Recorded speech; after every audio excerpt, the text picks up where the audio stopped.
Paper के answers मिल गए थे तुम लोगों को? पेपर के आंसर नहीं मिले? और पेपर है, एक मिनट में शेयर ही कर देता हूं, है ना? आंसर्स तो हैं इसमें सबके ही। हाँ, मैं पेपर शेयर कर दूंगा, और इसमें अगर कोई भी दिक्कत हो, कोई डाउट हो, तो सुबह 10 बजे डाउट के लिए आ जाए, है ना?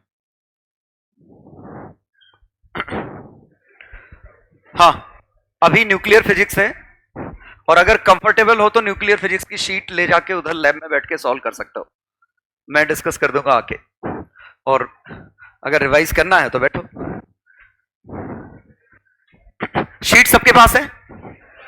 क्योंकि क्लास में क्वेश्चन मैं दूंगा इसी में से।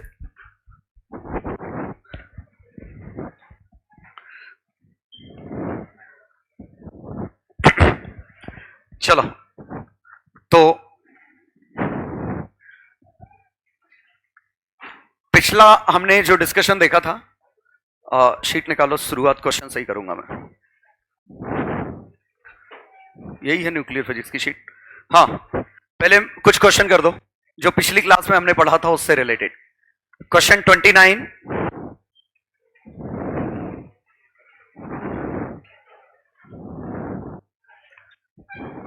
क्वेश्चन 9,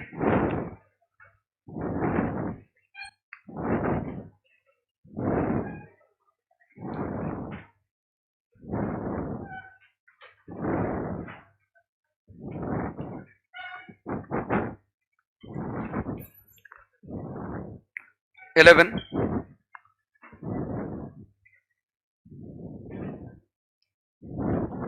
6। ये 4 क्वेश्चन का, ये शीट तुमसे ली थी मैं।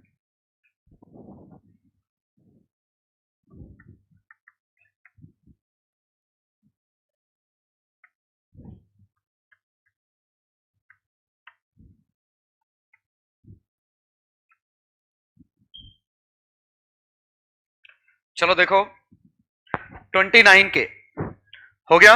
बताओ, पहले का आंसर Q, दूसरे का S, तीसरे का R, चौथे का याद नहीं, देख लेते हैं, मास ऑफ X न्यूक्लियस, और इसको पहले सॉल्व कर लो। Z plus electron is equal to Y, यहां Z-1, यहां A Z।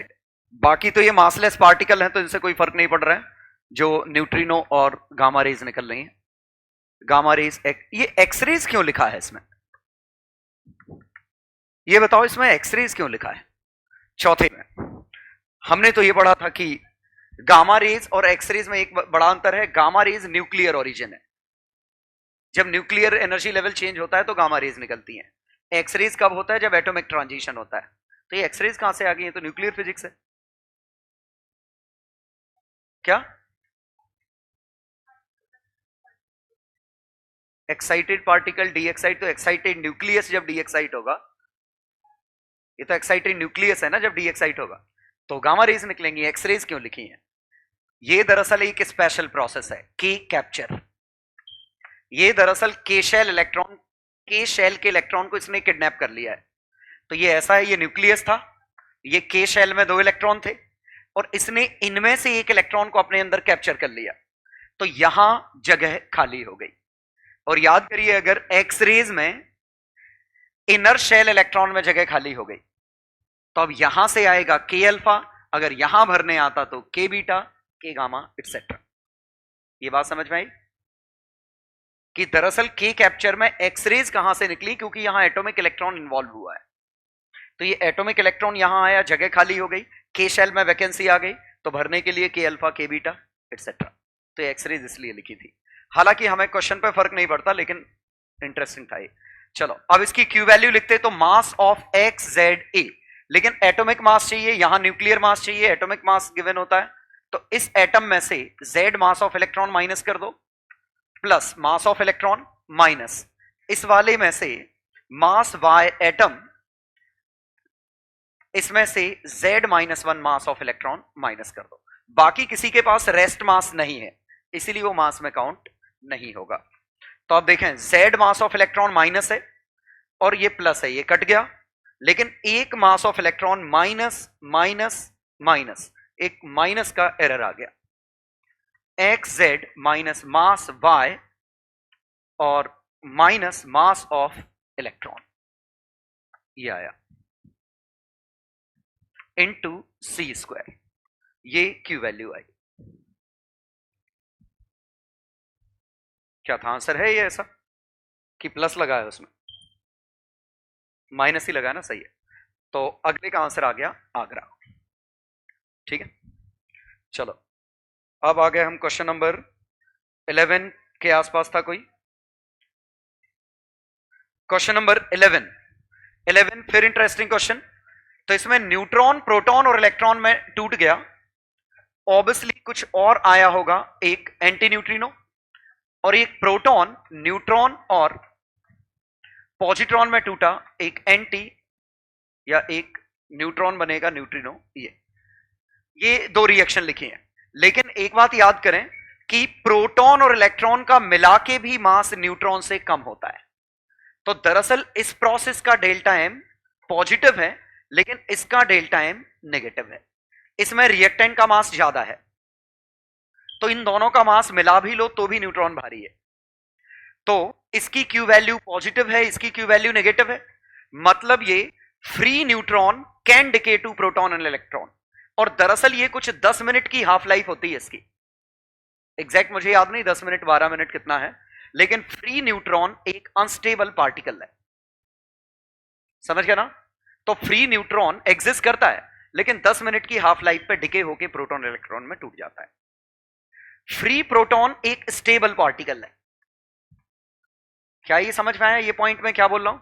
फ्री न्यूट्रॉन एक अनस्टेबल है, क्यों? क्योंकि इसकी क्यू वैल्यू पॉजिटिव है, ऑटोमेटिकली बिना बाहर से एनर्जी लिए ब्रेक हो सकता है। लेकिन प्रोटॉन इसमें ब्रेक नहीं हो सकता, क्योंकि इसकी क्यू वैल्यू नेगेटिव है, इसको एनर्जी चाहिए पड़ेगी, और ये एनर्जी ऐसी एनर्जी चाहिए जो मास में कन्वर्ट हो सके। और ध्यान दें, मास का एनर्जी और एनर्जी का मास में conversion can exist only inside nucleus.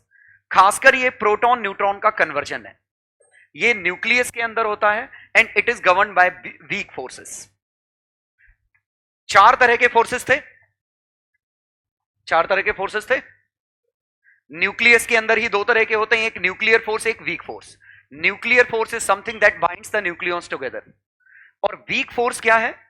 जब भी न्यूट्रॉन से प्रोटॉन या प्रोटॉन से न्यूट्रॉन कन्वर्जन होगा, तो एक एडिशनल फोर्स की जरूरत पड़ती है, वीक फोर्स। इसमें मेजॉन्स इन्वॉल्व होते हैं, पाई मेजॉन्स, वो अपने सिलेबस में नहीं है, लेकिन यहां एक नई चीज की वीक फोर्सेस सिर्फ न्यूक्लियस के अंदर होते हैं, इसीलिए ये वाला कन्वर्जन न्यूक्लियस के अंदर ही हो सकता है, यही वो एनर्जी को कैरी वेरी करने का काम करते हैं।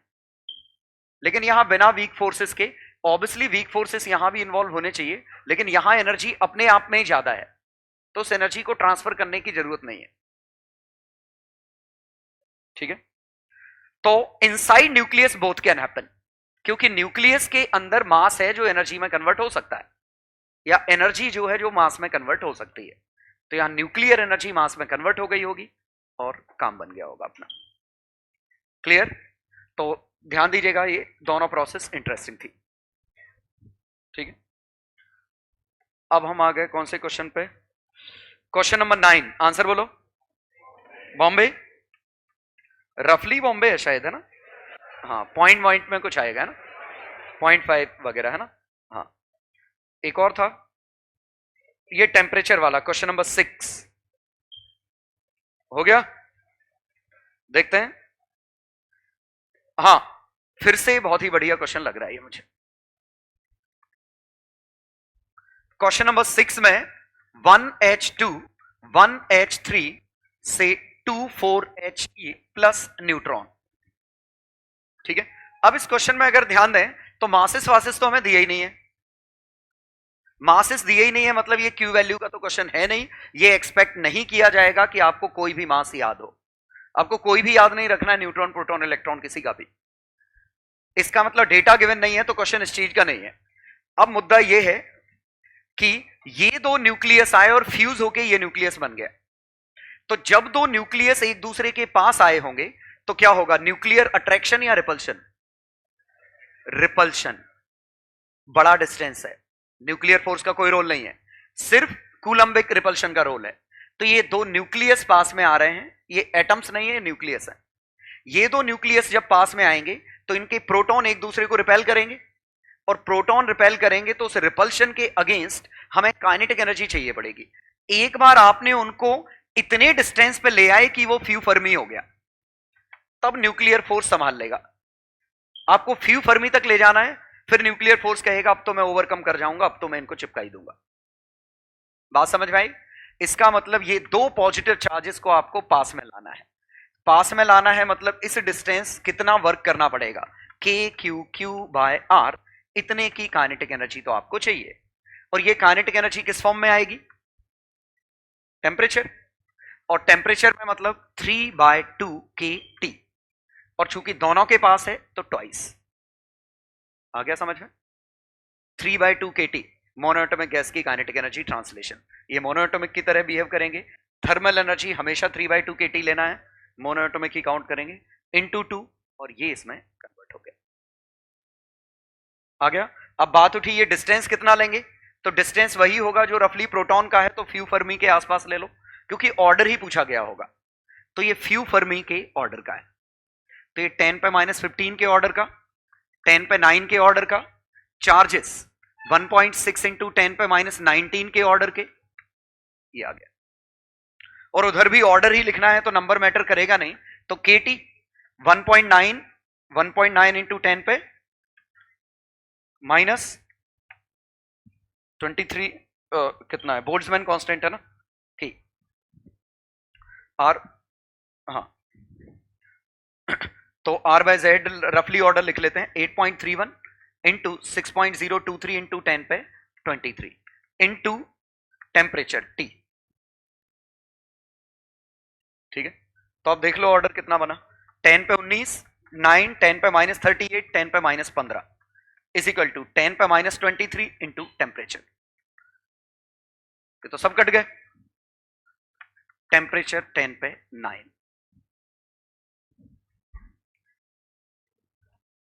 क्या है आंसर? है ऐसा इस तरह का, क्योंकि ये वैल्यू नहीं पूछी जाएगी इसमें, 10⁻9। ठीक है, तो ये बढ़िया क्वेश्चन था कि अगर दो, खासकर ये फ्यूजन में दिक्कत है कि दो न्यूक्लियस अगर फ्यूज होंगे तो दो पॉजिटिव चार्जेस को पास में लाना पड़ेगा। फिर रिपीट कर रहा हूं, न्यूक्लियस, एटम्स की बात नहीं कर रहा हूं। दो एटम तो न्यूट्रल है, एटम को पास लाने में हमें वर्क नहीं करना है, दो न्यूक्लियस को पास लाने में वर्क करना है। ठीक है, मतलब ये कुछ ऐसा मान रहे हैं कि ये इतने टेम्परेचर पे है कि सभी इलेक्ट्रॉन साथ छोड़ चुके हैं उसका। एक मिनट, ये पॉइंट समझ में आया? न्यूक्लियस के चारों तरफ इलेक्ट्रॉन घूम रहे थे, लेकिन एनर्जी इतनी ज्यादा है कि इलेक्ट्रॉन बाइंडेड नहीं है, इलेक्ट्रॉन सब भाग गए, सिर्फ न्यूक्लियस ही न्यूक्लियस बचे, और वो न्यूक्लियस फ्यूज होके नया न्यूक्लियस बना रहे हैं। ठीक है, चलो आगे बढ़ते हैं।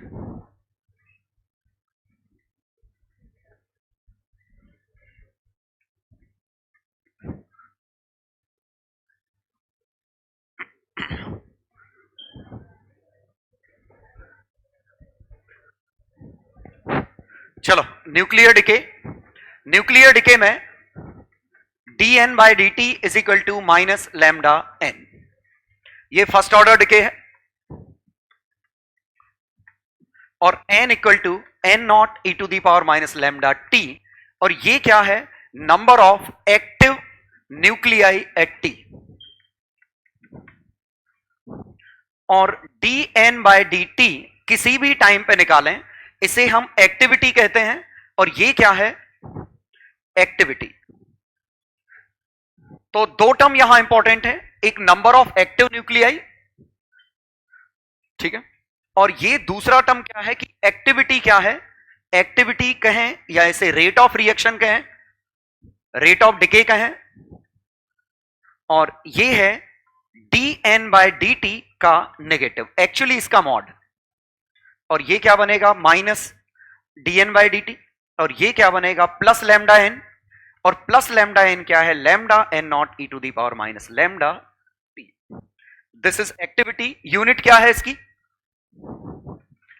डिसइंटीग्रेशन पर सेकेंड या बैक्यूरल। 1 डिसइंटीग्रेशन पर सेकेंड या 1 बैक्यूरल, दोनों ऐसा यूनिट है। कुछ एक और यूनिट है रदरफोर्ड, एक क्यूरी, ऐसी बहुत सारी यूनिट है, वो आपको याद रखने की जरूरत नहीं, ठीक है। तीसरा term specific activity. Specific activity क्या चीज है? This is activity of 1 gram of sample. 1 gram of sample की एक्टिविटी कितनी है? तो 1 ग्राम ऑफ सैंपल की एक्टिविटी क्या आएगी? लैम्डा टाइम्स एन, और एन की वैल्यू कितनी आएगी? 1 by molar mass into Avogadro number. क्या ये समझ में आया? 1 ग्राम की एक्टिविटी, तो टोटल मोलर मास कितना था? 1 ग्राम by molar mass into Avogadro number. ये क्या बन गए? नंबर ऑफ पार्टिकल्स या नंबर ऑफ न्यूक्लियाई, लैम्डा से मल्टीप्लाई कर दिया। और लैम्डा और टी हाफ में रिलेशन क्या है? तो पहले हम देखें एवरेज लाइफ। एवरेज लाइफ होती है tau which is equal to 1 upon lambda. Half life T half is equal to tau ln 2 या 0.693 बाय लैम्डा।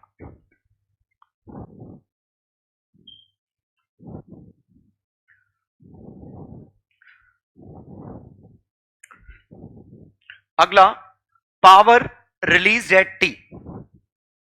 किसी भी टाइम पे पावर रिलीज कितनी है? दिस इज सिंपली एक्टिविटी उस समय की इनटू क्यू वैल्यू। क्या ये पॉइंट समझ में आया? पावर रिलीज्ड उस समय 1 सेकेंड में कितनी न्यूक्लियर रिएक्शन हो रही थी? एटी क्या है? एक्टिविटी, नंबर ऑफ डिकेज पर सेकेंड, और एक डिके में कितनी एनर्जी बाहर निकलती थी। तो दिस इनटू क्यू वैल्यू। अगर लिखूं मैं energy released in time T, released in 0 to T is equal to number of nuclei decayed into Q value. कोशिश करिए इसको कॉमन सेंस बनाने की इन सबको, कि 0 से टाइम टी में एनर्जी कितनी रिलीज हुई। या तो इसको इंटीग्रेट करो, या बेहतर तरीका कितना है कि एन नॉट कितने डिके हो गए, तो टोटल में से कितने जिंदा हैं वो मर गए, और जितने डिके हुए उतनी बार क्यू वैल्यू बाहर निकल गई होगी, ठीक है।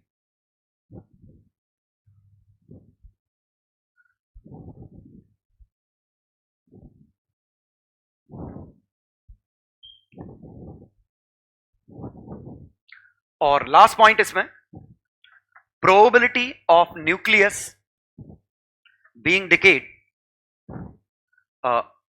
Nucleus being decayed in 0 to T, in 0 to T. ये प्रोबेबिलिटी तो इसका है total number of nuclei decayed upon original number of nuclei. और ये क्या बनेगा? कितने डिके हुए, ये कितने थे, ये 1 minus E to the power minus lambda T. तो लास्ट पॉइंट समझिए कि 0 से टाइम टी में किसी न्यूक्लियस के डिके होने के चांसेस कितने हैं। जैसे हाफ लाइफ में डिके होने के चांसेस 50% है। हर हाफ लाइफ में डिके होगा या नहीं होगा? कोई भी डिके हो सकता था। तो टोटल कितने डिके हुए, ओरिजिनली कितने थे? तो हाफ लाइफ बनाते तो ये n0/2 बनता, आंसर 1/2 आ जाता।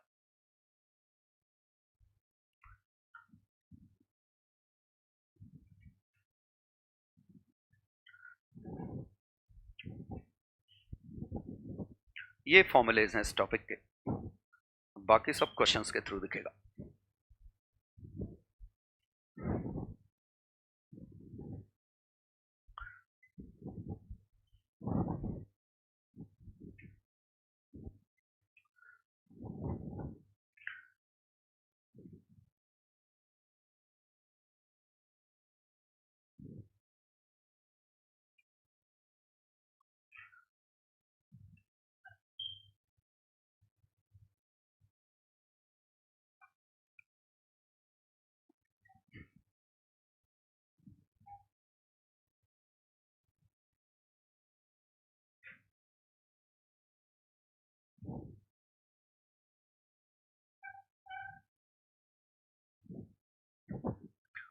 एग्जाम्पल देखो पहले।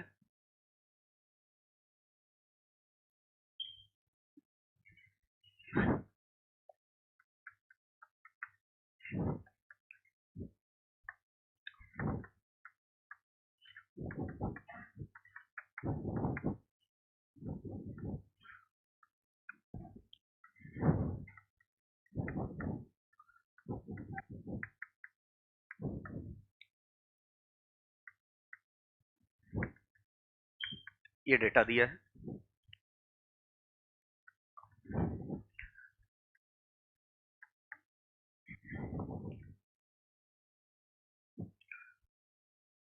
Half life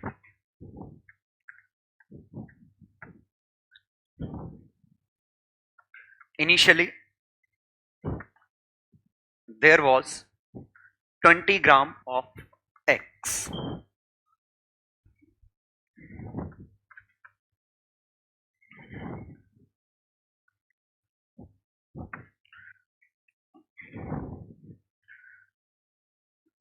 Initial rate of decay and power radiated.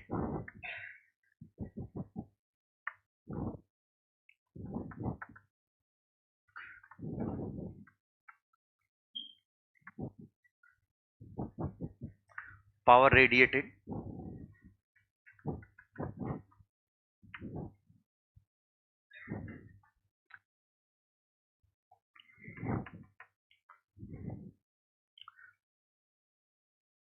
third,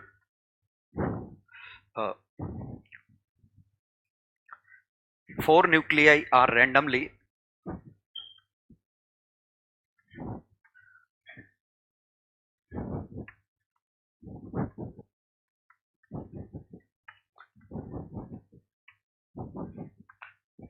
that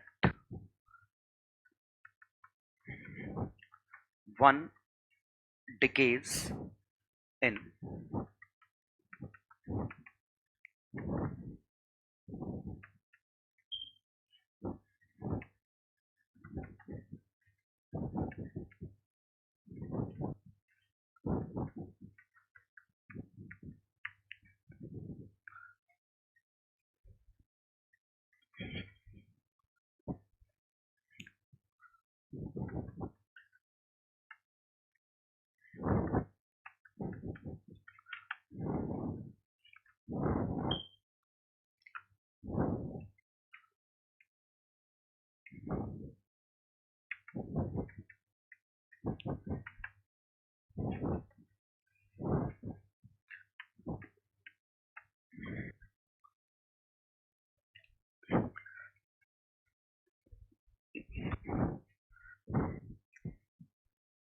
चलो देखो, इससे मैं वही कॉन्सेप्ट याद दिलवा रहा हूं।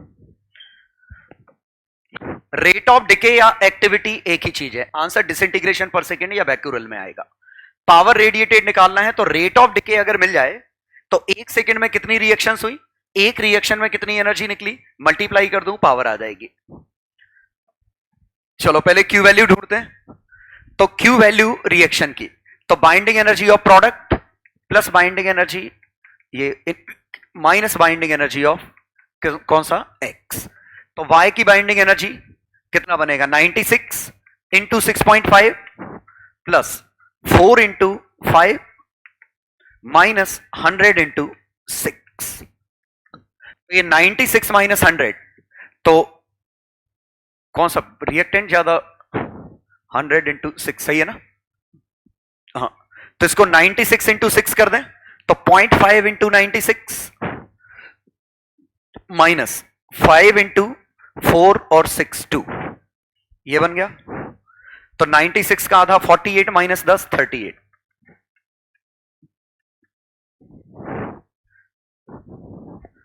ठीक है। तो 38 मेगा इलेक्ट्रॉन वोल्ट की एनर्जी निकलेगी। हाँ, अब ये क्वेश्चन एक और पूछ सकता था मैं इसमें, maximum possible kinetic energy of alpha particle, क्या लिखेंगे इसमें। 38 मेगा इलेक्ट्रॉन वोल्ट की हमारे पास एनर्जी निकल रही है, अल्फा पार्टिकल कितनी लेगा, बोलो। 38 इंटू 96 बाय 100, मास के इनवर्स रेशियो में, क्योंकि इसका मास 96 है, इसका मास 4 है। मैक्सिमम वर्ड क्यों, क्योंकि हमने इस 38 में एक्साइटेशन में एनर्जी बिल्कुल नहीं भेजी, हमने मारा कि पूरी की पूरी एनर्जी काइनेटिक एनर्जी में चली गई। चलो इनिशियल रेट ऑफ डिके। अब इनिशियल रेट ऑफ डिके चाहिए तो हमें लैम्डा चाहिए, और लैम्डा क्या बनेगा 0.693 बाय टी हाफ। तो 0.693 टी हाफ कितना है 5 घंटे, 5 इंटू 3600, ठीक है। तो 36 का 18,000 इंटू 0.7, तो 7 बाय 18 इंटू 10 पे -4, सही है। ये लैम्डा आ गया। एन नॉट की वैल्यू कितनी है, इनिशियली कितने नंबर ऑफ न्यूक्लियाई थे, तो हमारे पास 20 ग्राम एक्स था, मोलर मास इसका 100 ग्राम है, तो कितने हैं एन 1/5 ऑफ एवोगैड्रो नंबर, क्योंकि 20/100 एवोगैड्रो नंबर, तो 6.023 इंटू 10 पे 23 और बाय कितना 5, तो 1.2 इंटू 10 पे 23 न्यूक्लियाई ये इनिशियली हमारे पास मौजूद है। तो initial activity A naught lambda N naught, और ये बनेगा 7/18 इंटू 1.2 इंटू 10 पे कितना 19। लैम्डा और एन नॉट आपस में मल्टीप्लाई कर दो, क्या कोई दिक्कत है? तो 8.4 बाय 18 इंटू 10 पे 19, तो ये लगभग 0.5 या 5 इंटू 10 पे 80 डिसइंटीग्रेशन पर सेकेंड, लगभग इसको 9 मान लिया, 5 कर दिया। तो ये इनिशियल एक्टिविटी है, और इनिशियली पावर कितनी निकली होगी, तो initially activity into Q value, तो 5 इंटू 10 पे 18, और क्यू वैल्यू कितनी निकली थी हमारी 38, क्या क्या क्यू 44 थी, 5 का 2 गुना, ओके 5 का 1 कुछ गड़बड़ था है ना, 4 का कुछ 4 का 1 गुना था ये, हाँ 44 था ये, ठीक है। हाँ तो क्यू वैल्यू 44 इंटू 10 पे 6 इंटू 1.6 इंटू 10 पे -19, तो 44 इंटू 5 22 इंटू 1.6 इंटू 10 पे 6, बाकी सब हट गया, तो 22 इंटू 16, तो 19 361 -9, तो 352 इंटू 10 पे 6 वॉट, और जरा एनर्जी देखें कितनी सारी है, मेगा वॉट।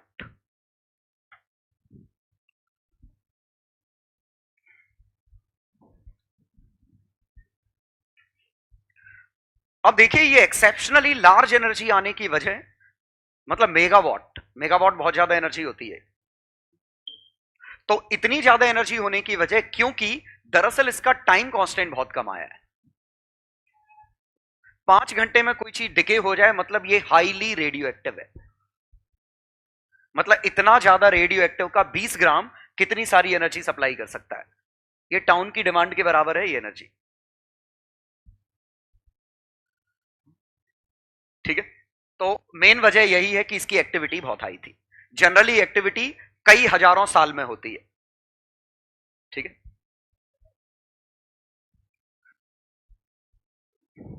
एनीवे हमें तो कैलकुलेशन से मतलब था, तो इनिशियली हमने पावर देखी, सब कुछ इनिशियल वैल्यू मिल गई। इसके बाद के क्वेश्चन बहुत आसान है, ये पावर किसी भी टाइम पे चाहिए तो P nought E to the power minus lambda T, activity किसी भी टाइम पे चाहिए A nought E to the power minus lambda T, active nuclei किसी भी टाइम पे चाहिए N not E to the power minus lambda T, ठीक है।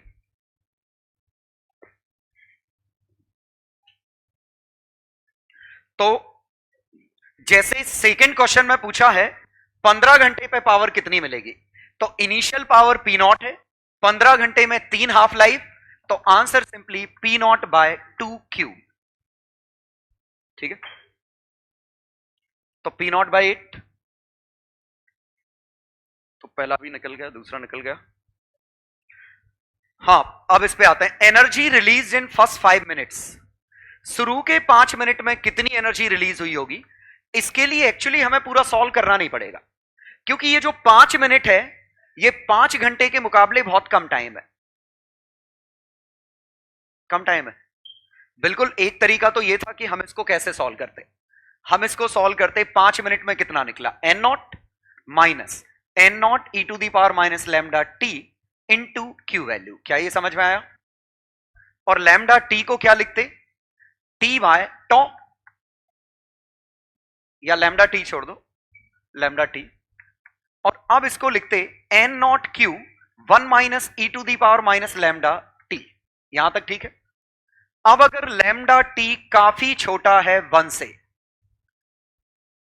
तो ये एक इंपॉर्टेंट अप्रोक्सीमेशन इसमें होता है कि अगर लैम्डा टी 1 के मुकाबले काफी छोटा है, सोचो लैम्डा टी की वैल्यू कितनी बनेगी, E to the power minus T कितना है 5 मिनट, तो 5/60, और ये कितना है 5 घंटे, 5 इंटू 1, और एक log 2 बनता, तो log 2 equal to T half, तो इंटू 0.7 ये बनता। अब जरा ये वैल्यू देखें, ई पे 0.7/60 है, तो ई पे पावर ये 1 से काफी छोटी है, इसीलिए हम इसके बाद का अप्रोक्सीमेशन ये लगा सकते हैं कि this is approximately equal to lambda T. क्या ये समझ में आया? याद करिए, E to the power minus X को 1 minus X plus X square by 2 etcetera लिख सकते हैं, तो काम की चीज सिर्फ ये बचती, तो ये बचता 1 माइनस ये lambda T, lambda lambda plus हो जाता, तो ये कितना बनता, N not Q lambda T. आ जाओ, और ये जरा देखिए ये क्या लिखा है, lambda N nought initial activity into Q initial power into time. अब ये लॉजिकल लगा कि क्या हुआ यहां, कि दरअसल टाइम 5 मिनट काफी छोटा था, तो हम सीधे इसमें सोच सकते हैं कि इस छोटे से टाइम के लिए पावर रफली पी नॉट मान लो, जो इनिशियल पावर थी वही पावर होगी छोटे से टाइम के लिए।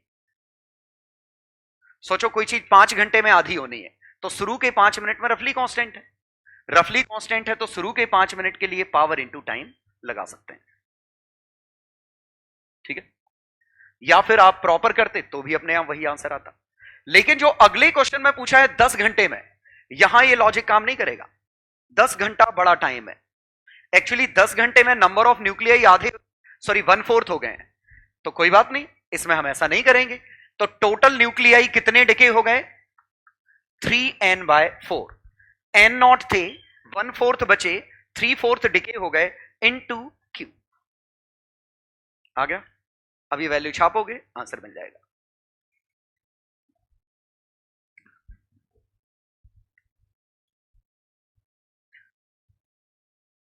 और last question is related to probability. उसको क्या हो गया, वो सो रहा है बच्चा सबसे लास्ट में, क्या हो गया?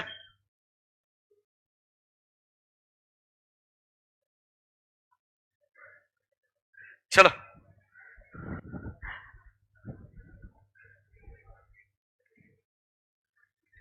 Last question related to probability.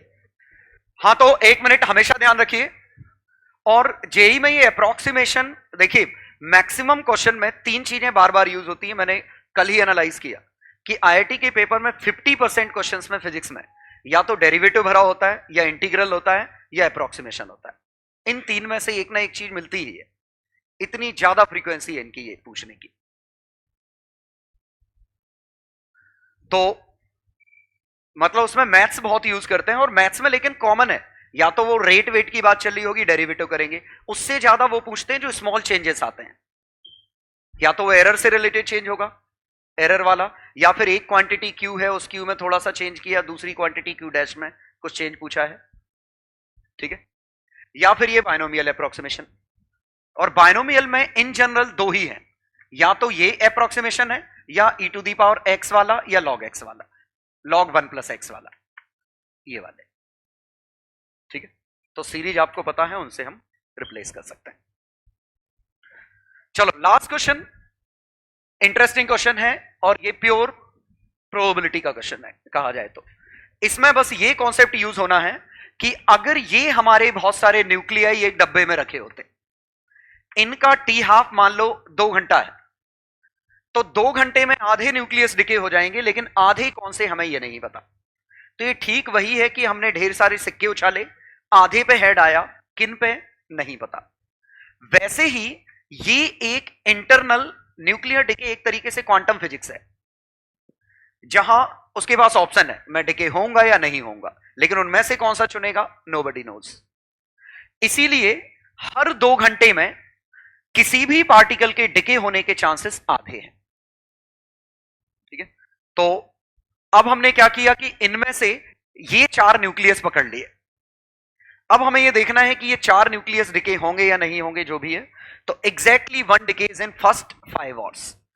5 hours मतलब 1 टी हाफ।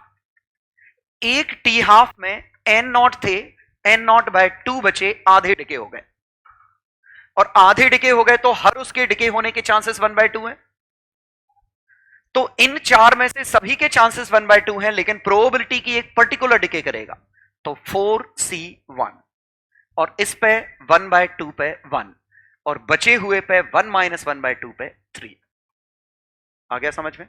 ये ठीक वही है, 4 सिक्के उछाले, प्रोबेबिलिटी एग्जैक्टली एक पे हेड आया, तो 4 में से एक चुनना पड़ेगा, उस पे हेड आएगा, बचे हुए 3 पे टेल आएगा। और दूसरा क्वेश्चन क्या है, at least 1 decays in first 10 hours.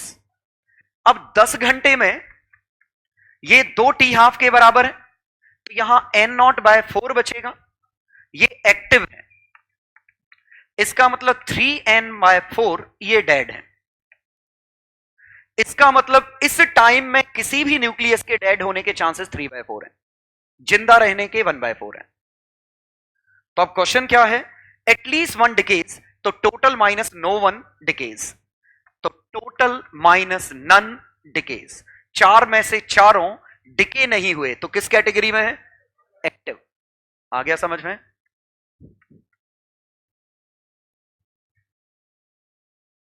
ठीक है,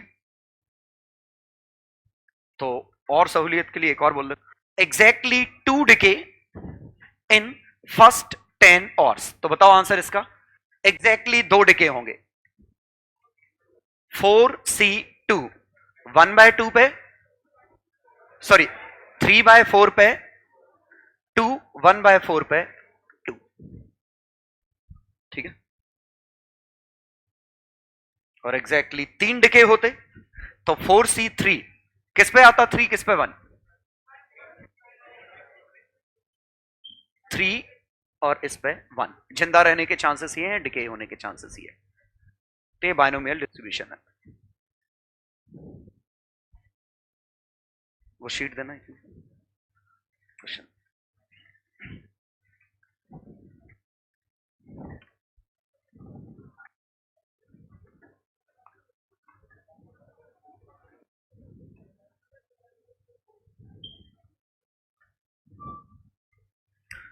क्वेश्चन करिए, क्वेश्चन 28।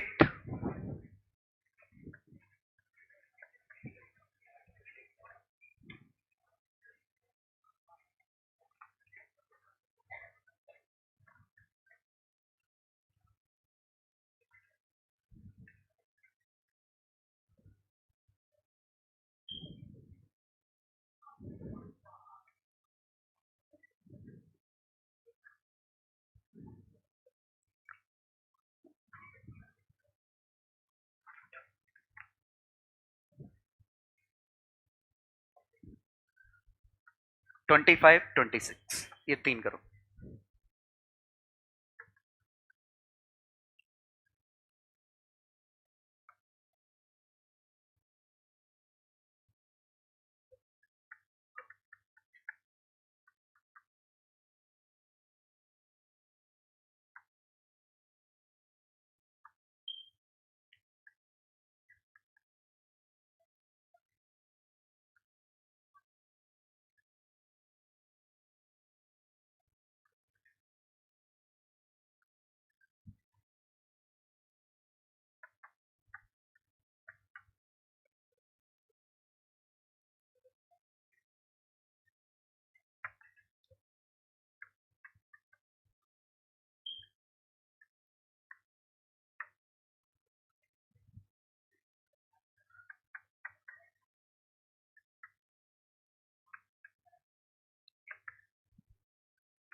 पिछले क्वेश्चन कौन से दिए थे मैंने?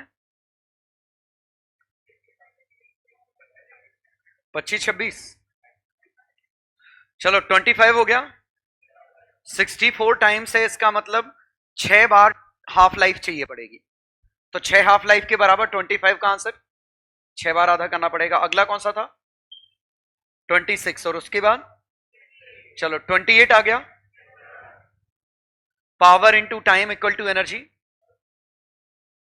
सही है ना? Total output power assume to remain constant, find the time it will burn all the hydrogen. हो गया ना? कोई दिक्कत तो नहीं 28 में? बताओ। 28 क्वेश्चन में ये लॉजिक है ये। तो यहां 4 ग्राम खर्च हुआ, एक्चुअली 4 AMU खर्च हुआ, समझ गए? 4 AMU खर्च हुआ तो एनर्जी कितनी रिलीज हुई? 26 मेगा इलेक्ट्रॉन वोल्ट। 4 ग्राम खर्च होता तो 26 इंटू एवोगैड्रो नंबर 6.023 इंटू 10 पे 23 मेगा इलेक्ट्रॉन वोल्ट। समझ गए कि इसके 4 मोल होते तो इतने AMU, this into Avogadro number खर्च होता 4 ग्राम पे। अब क्या पूछा है? मास दे रखा है, मास ऑफ सन, और सिर्फ इसी से मिलके बना है, अच्छी बात है। तो 1.7 इंटू 10 पे 30 किलोग्राम इंटू 10 पे 3 ये ग्राम अपॉन 4 इंटू ये इतनी बार ये रिएक्शन इंटू कितना? 26 into 6.023 into 23 mega electron volt, इतनी टोटल एनर्जी है। पावर इंटू टाइम से कंपेयर कर दो।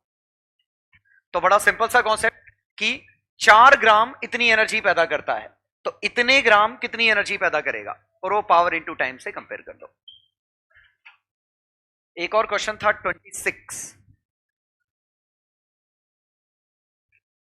26।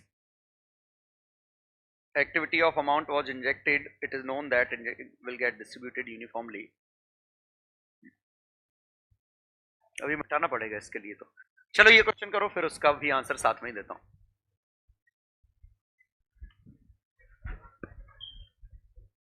सभी जेई के आए हुए क्वेश्चन है। चलो पहला क्वेश्चन, एक्टिविटी का ग्राफ है। तो पहले एक्टिविटी का function lambda N not E to the power minus lambda T. तो लॉग ऑफ AT, इसका log of lambda N not minus lambda T. तो इसका स्लोप माइनस लैम्डा है। यहां से स्लोप देखें तो 1/2 है,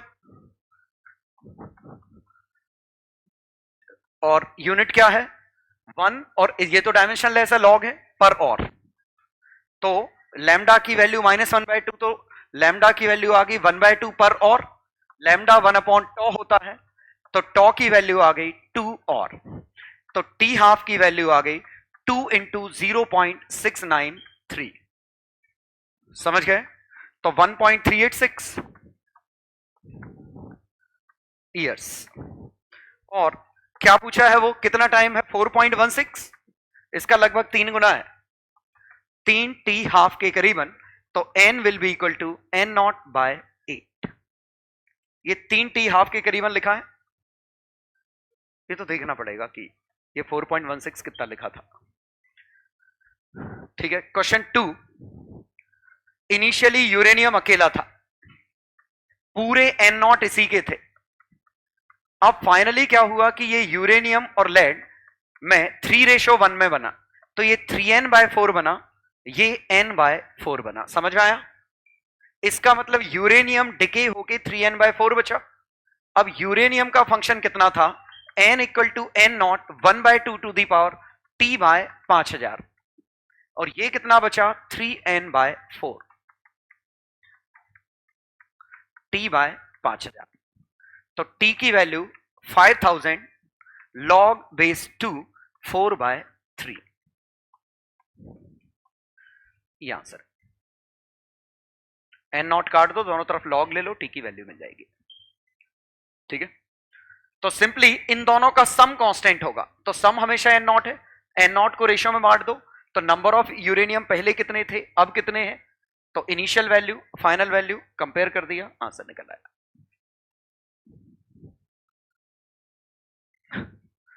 चलो अगले में टी हाफ दे रखा है और टी हाफ दे रखा है, इसका मतलब टॉ दे रखा है, ठीक है। चलो देखते हैं जरूरत है कि नहीं। हाँ, टी हाफ टॉ log 2 होता है। log 2 कितना होता है, 0.6931286। तो टॉ की वैल्यू 2000 हो गई क्या, सही तो है, यही तो बनेगा। तो आंसर सही है। हाँ, अब क्या निकालना है हमें, इनिशियल एक्टिविटी 10 पे 3, तो टॉ, तो लैम्डा की वैल्यू 1/2000 पर सेकेंड।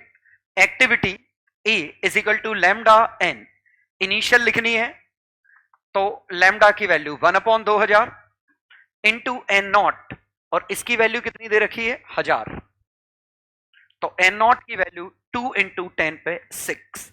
इनिशियली इतने न्यूक्लियाई थे। क्या पूछा है, number of nuclei that decay in first 80 second, तो फर्स्ट 80 सेकेंड में कितने डिके हुए, तो थे एन नॉट, कितने कम हो गए, E to the power minus lambda T, तो N nought 1 minus E to the power minus lambda 2000 और टी है 80।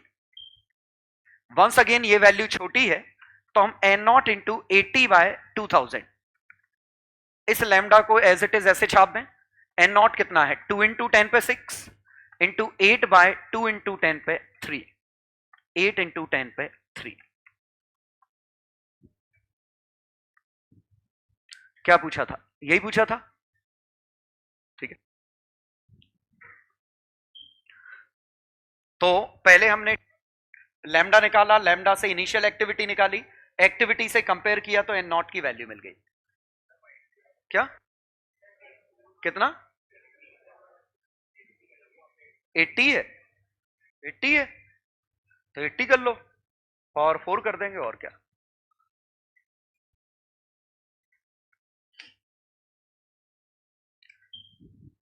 चलो last question, 12b5 with mass number ये दे रखा है q, तो 12b5 से 12c6 बना, बीटा माइनस एंटी न्यूट्रिनो कुछ तो भी बना होगा, और ये एक्साइटेड स्टेट में गया तो ये एनर्जी लेके गया 4.041।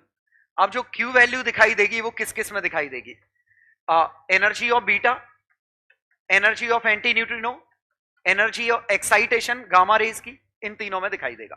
इसकी काइनेटिक एनर्जी इग्नोर मार सकते हैं। Q वैल्यू सॉल्व करनी पड़ेगी मास करके, इसकी Q वैल्यू आएगी mass of boron minus mass of carbon, समझ गया ना, बीटा प्लस होता तो 2 मास ऑफ इलेक्ट्रॉन माइनस होते, लेकिन इसमें नहीं होंगे, तो यही आएगा इनटू 931। बी इसका तो आंसर दे रखा है 12.014, कार्बन का हमें पता होता है 12 है, कार्बन C612, उसका कभी मास नहीं दिया जाएगा वैसे जनरली, क्योंकि AMU डिफाइन इसी से किया 931, तो 0.14, तो 0.014 इंटू 931, तो ये 14 से हल्का सा कुछ आसपास आ गया, 14 पॉइंट यही आएगा। तभी तो ये नहीं तो आड़ा टेढ़ा क्यों देते, ये 4 नहीं देते, 13 आ रहा है, 13 पॉइंट जो भी है, ये डेसिमल के बाद यही बन रहा है, बनना तो चाहिए था कायदे से।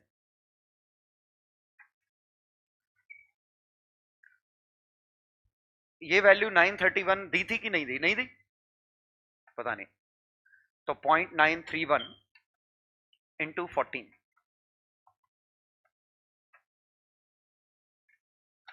बन तो नहीं रहा, 126 और 4 132 140, तो ये बना 14.0, वही है 14 है, 13 14 का, ओके ये तो 14, ओके 13 पॉइंट समथिंग, हाँ 13 पॉइंट समथिंग बनेगा, है ना। और कितना बनेगा 13 पॉइंट समथिंग, तो वैल्यू निकाल लेते हैं ना। 42 और 43, 14 का 9 गुना 140, 126, 130, तो 13.034 बना, ये बना। हाँ तो ये आया 13 पॉइंट, वही मान लिया मैंने, 041 ही मान लिया, क्योंकि वो तो मैं ऐसे ही काट दूंगा उसको लास्ट वाले को। तो ये 13.041 एनर्जी ऑफ बीटा पता नहीं, और देखिए इसकी मैक्सिमम एनर्जी पूछी होगी शायद, तो हमने एंटी न्यूट्रिनो की एनर्जी 0 मान ली, और इसकी कितनी दी थी 0.041, नहीं 4.041, तो ये क्वेश्चन मार्क की वैल्यू कितनी आ गई 9 मेगा इलेक्ट्रॉन वोल्ट। ठीक है,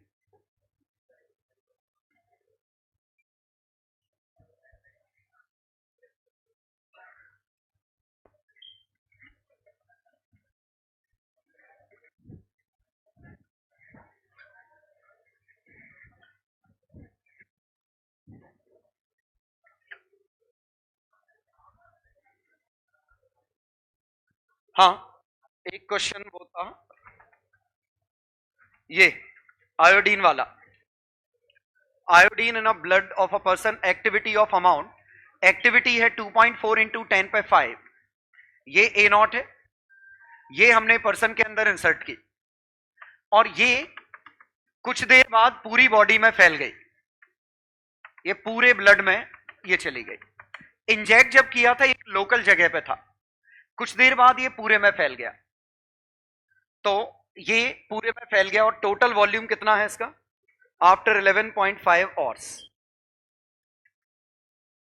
2.5 ml ये उठाया, तो 2.5 ml ने एक्टिविटी शो की कितनी 115 बैक्यूरल, तो टोटल वॉल्यूम अगर V लीटर होता तो V लीटर ने कितनी शो की होती इनटू 115 बैक्यूरल। अगर टोटल वॉल्यूम V लीटर होता तो इसने कितनी की होती, तो V इंटू 1000 ml को लीटर में कन्वर्ट किया, ये 2.5 और 115, ये बैक्यूरल इतनी एक्टिविटी होती, और इसकी एक्टिविटी इतनी थी।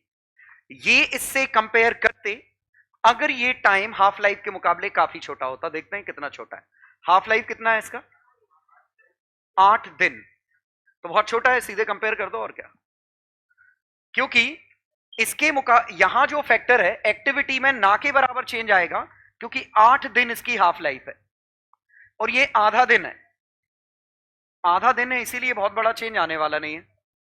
ठीक है, तो इसी को कंपेयर कर दो, इसी से आंसर आ जाएगा, into 1000 into 115 equal to 2.4 into 10⁵।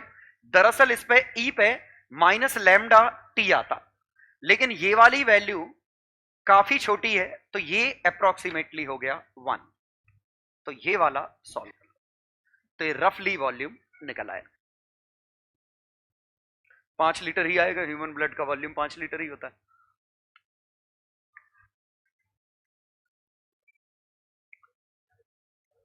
तो इसमें बाकी फैक्टर की जरूरत पड़ी नहीं हमें, ध्यान दीजिए अगर ये इस फॉर्म में होता तो जरूरत पड़ती, लैम्डा टी बनता, अगर ये इतना ही लिखा है तो ये 1 ही है।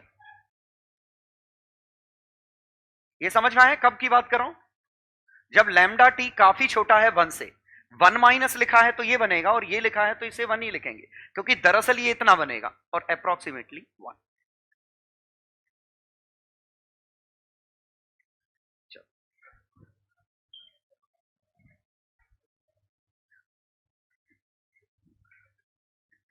तो टोटल एक्टिविटी निकाल के कंपेयर कर दी हमने।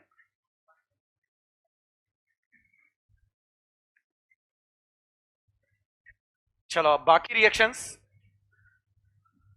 तो इसमें सबसे पहला पैरेलल डिके या साइमल्टेनियस डिके या साइमल्टेनियस डिके, ये वो है जहां ए अलग अलग तरीके से अलग अलग चीजों में टूट रहा हो, बी सी डी ऐसे, एक साथ ये भी डिके हो रहा है, ये भी डिके हो रहा है, ये भी डिके हो रहा है। इसका मतलब ये है, ध्यान दीजिए, इसका पहले इसका सेंस समझिए। एक न्यूक्लियस 3 डिके में नहीं जा रहा है।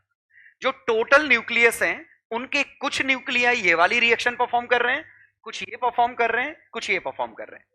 एक न्यूक्लियस एक साथ 3 चीजें परफॉर्म नहीं कर रहा है। तो सैंपल स्पेस भले ही एन नॉट है, लेकिन उसका कुछ हिस्सा इधर गया, कुछ हिस्सा इधर गया, कुछ हिस्सा इधर गया। आया? इसका मतलब यहां क्या है, हर एक न्यूक्लियस के तीनों जगह डिके होने के चांसेस हैं। वो न्यूक्लियस इस प्रोसेस से भी डिके हो सकता है, इससे भी डिके हो सकता है, इससे भी डिके हो सकता है। और जरा यहां 2-3 चीजें समझिए। Probability of nucleus decaying via 1, 2, 3 process, और ये है λ1 रेशो λ2 रेशो λ3। क्या ये पॉइंट समझ में आया पहले, कि वो इस रिएक्शन से जाएगा या इससे जाएगा या इससे जाएगा? ये इनकी प्रोबेबिलिटी प्रोपोर्शनल है λ1 λ2 λ3, क्योंकि जिसकी रेट ऑफ रिएक्शन ज्यादा होगी, न्यूक्लियस वो प्रोसेस ज्यादा परफॉर्म कर रहे होंगे, और वो प्रोसेस ज्यादा परफॉर्म कर रहे होंगे, इसका मतलब उसकी प्रोबेबिलिटी हाई होगी। तो प्रोबेबिलिटी का रेशो सिंपली उनकी एक्टिविटी का रेशो ही प्रोबेबिलिटी का रेशो। मतलब यहां probability is proportional to corresponding activity.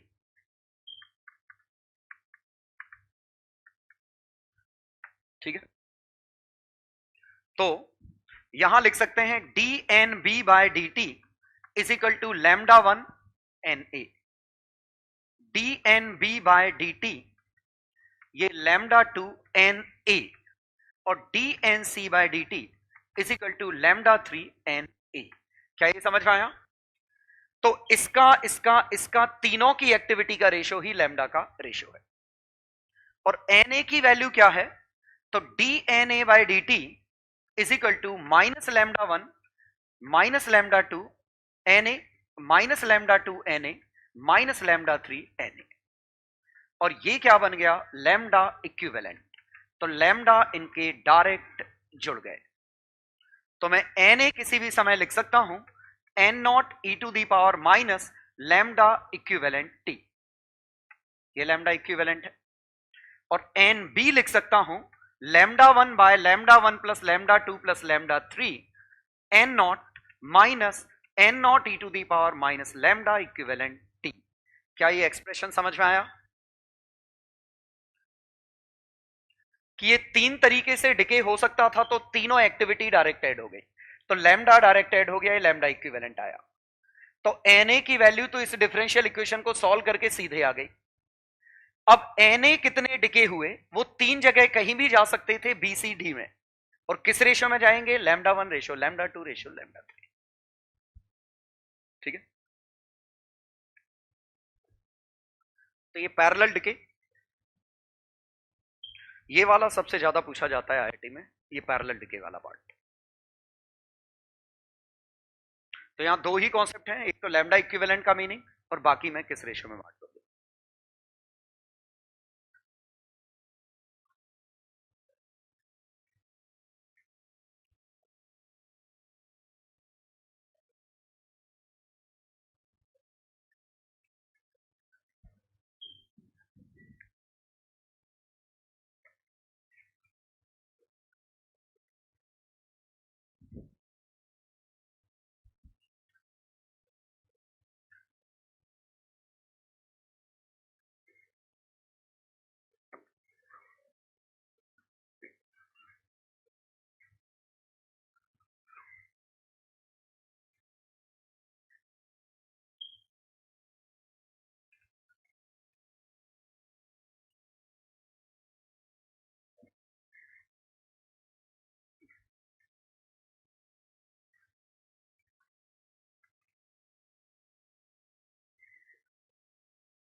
चलो एग्जांपल देखिए।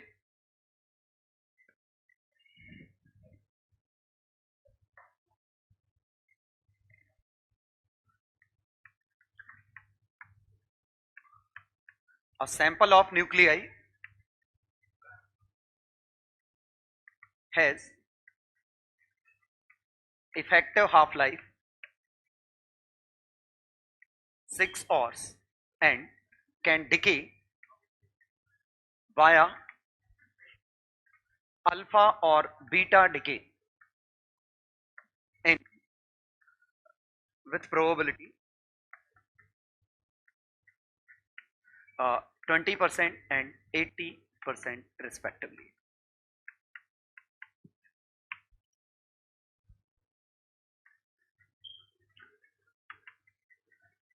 Initially there are n naught nuclei of A.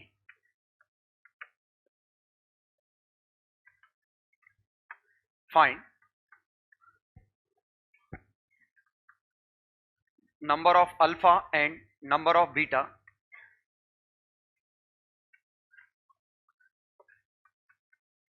particles after 12 hours.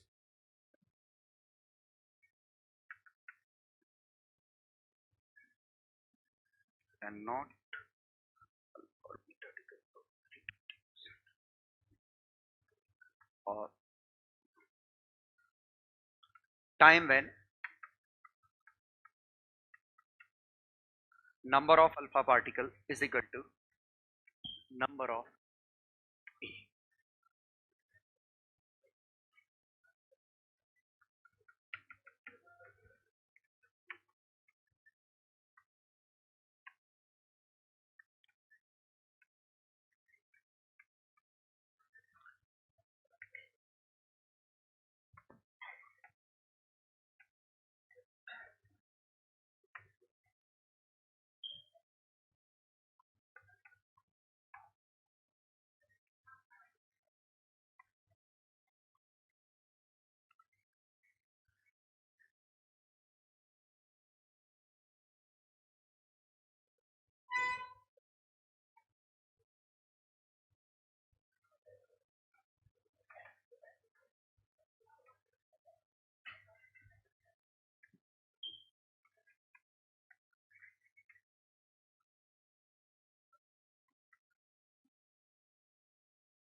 हाँ तो देखिए एक न्यूमेरिकल से बढ़िया फील आ जाएगा। या तो ये अल्फा डिके से जाएगा या बीटा डिके से जाएगा। तो एक इससे कुछ प्रोडक्ट बना, एक इससे प्रोडक्ट बना। मैं ये मान के चल रहा हूं कि एक ही अल्फा और एक ही बीटा निकल रहा है। क्वेश्चन में ये गिवन होना चाहिए। तो मैंने माना कि एक ही अल्फा और एक ही बीटा निकल रहा है। अब अल्फा डिके और बीटा डिके की प्रोबेबिलिटी दी है 20% और 80%। इस रिएक्शन के 80% चांस है, इसके 20% चांस है। इससे क्या पता चला कि अगर इसका लैम्डा है तो इसका 4 लैम्डा। तो lambda effective Na is equal to N not E to the power minus 5 lambda. और 5 लैम्डा की वैल्यू कितना, टी हाफ कितना दे रखा है टोटल इफेक्टिव। हाँ तो 0.693 बाय 5 लैम्डा इक्वल टू 6 ऑर्स। ठीक है, तो Na की वैल्यू मिल गई। अब क्या पूछा है, नंबर ऑफ अल्फा आफ्टर 12 ऑर्स। तो एन नॉट से 12 घंटे में ये एन नॉट बाय 4 बचेगा, क्योंकि ये 2 टी हाफ के बराबर हो जाएगा। लेकिन इसमें कुछ अल्फा होंगे कुछ बीटा होंगे, और अल्फा और बीटा हमेशा उसी रेशियो में होंगे 1:4 में। तो ये एन नॉट बाय 4 में अल्फा बीटा नहीं होंगे। जो 3n नॉट बाय 4 बचा है, डिके हो गया है, इसमें अल्फा भी मौजूद है बीटा भी मौजूद है, और ये किस रेशियो में, 1:4 में। क्लियर। तो इसका आंसर हो जाएगा कि number of alpha 3n nought by 4 कितने डिके हुए, इसका 1/5। नंबर ऑफ बीटा टोटल कितना डिके हुआ, इसका 4/5।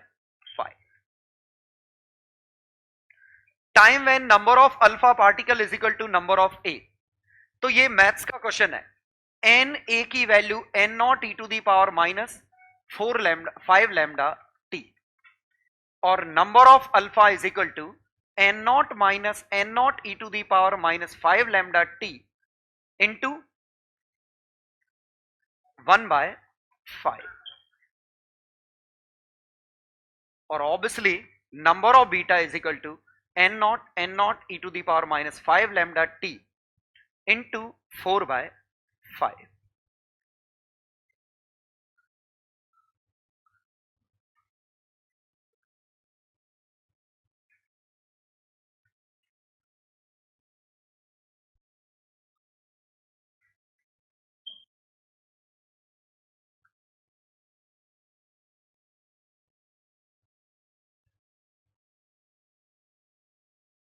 तो N alpha equal to N A, ये दो आपस में बराबर करेंगे तो ये 5 इधर जाएगा, 5 और 1 6 बनेगा, तो N naught is equal to 6, तो 1/6, तो T is equal to log 6/5 lambda. ये आंसर आ गया। सिंप्लीफाई कर दिया बस इस एक्सप्रेशन को। लेकिन लास्ट क्वेश्चन पे ध्यान दीजिए, time when rate of alpha decay half of activity of A, half of activity of A की एक्टिविटी कुछ और नहीं, एन ए का डेरिवेटिव है, इसका डेरिवेटिव ही इसकी एक्टिविटी है, तो एक्टिविटी बनेगी 5 lambda E to the power minus 5 lambda T N naught, differentiate कर दिया और एक नेगेटिव साइन के साथ, लैम्डा टाइम्स नंबर एक्टिविटी है। What about rate of alpha decay, ये क्या है, क्या ये उसका डेरिवेटिव है?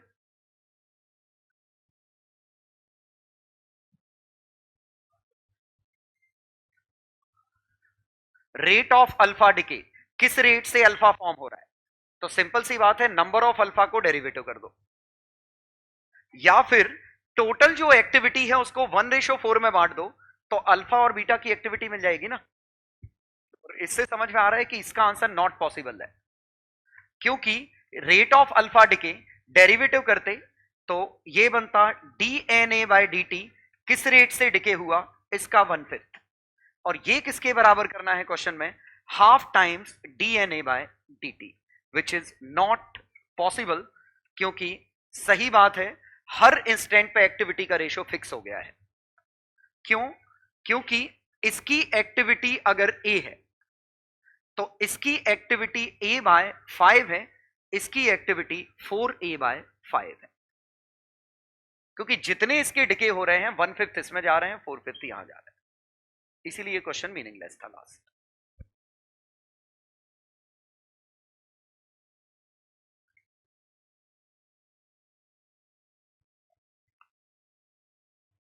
क्वेश्चन करिए शीट में, क्वेश्चन 2,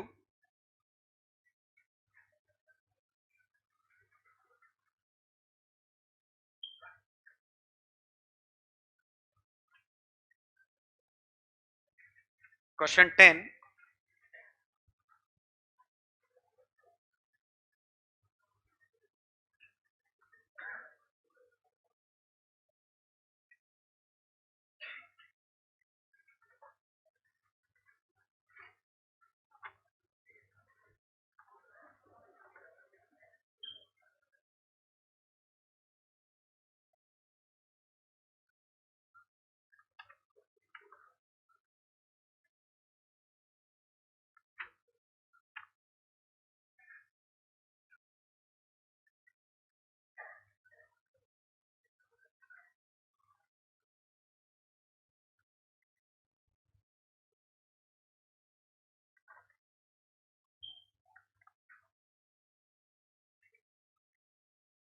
दो ही रहने दो, छोड़ो।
क्वेश्चन नंबर 2 थोड़ा अलग है, वैसा क्वेश्चन नहीं है।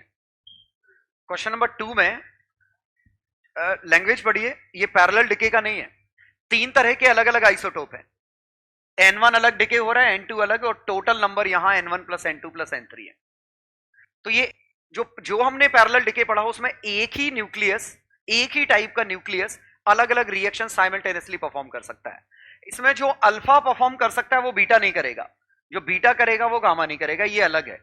3 डिफरेंट आइसोटोप है, तो ये क्वेश्चन डिफरेंट है। और इसमें इससे करेंगे तो इसके नंबर आएंगे एक्टिविटी अल्फा डिके, यहां एक्टिविटी आएगी कितनी, lambda into N, lambda 1 N1, यहां एक्टिविटी लैम्डा 2 N2, यहां एक्टिविटी लैम्डा 3 N3।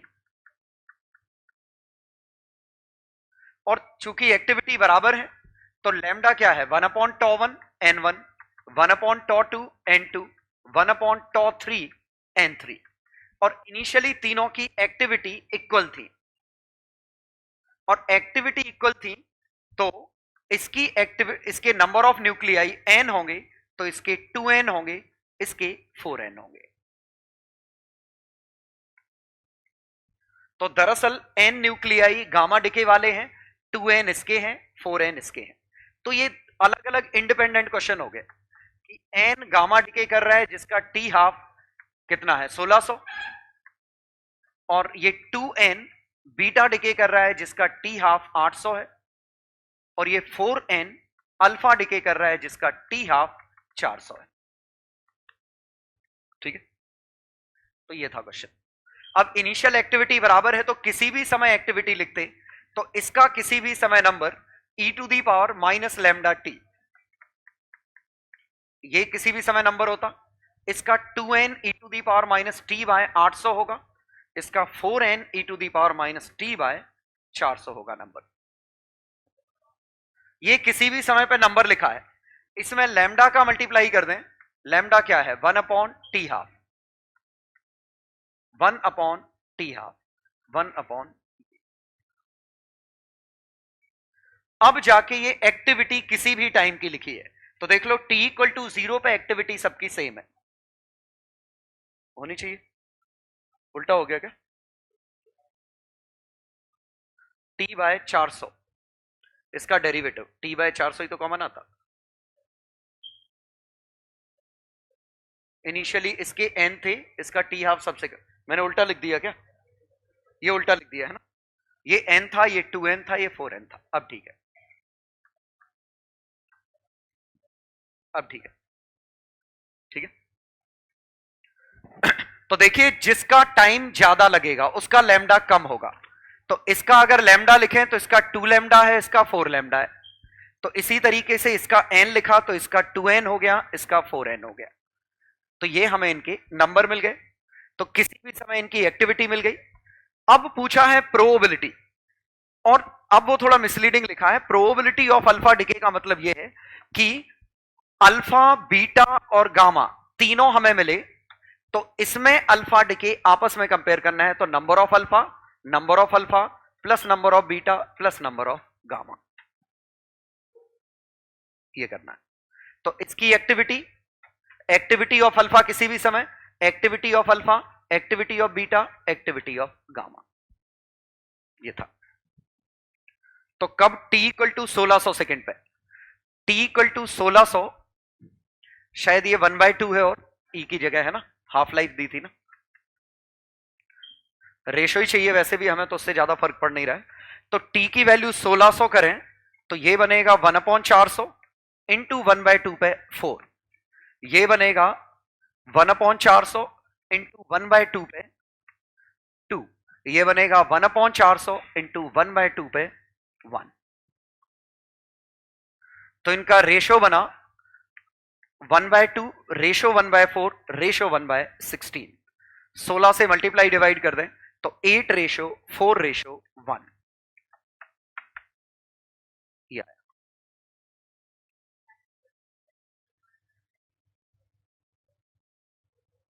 ठीक है, इसीलिए डिनोमिनेटर में 13 बन रहा है। किसका रेशो पूछा है, अल्फा डिके। अल्फा कौन सा वाला था इसमें, सबसे नीचे वाला, तो 1/13।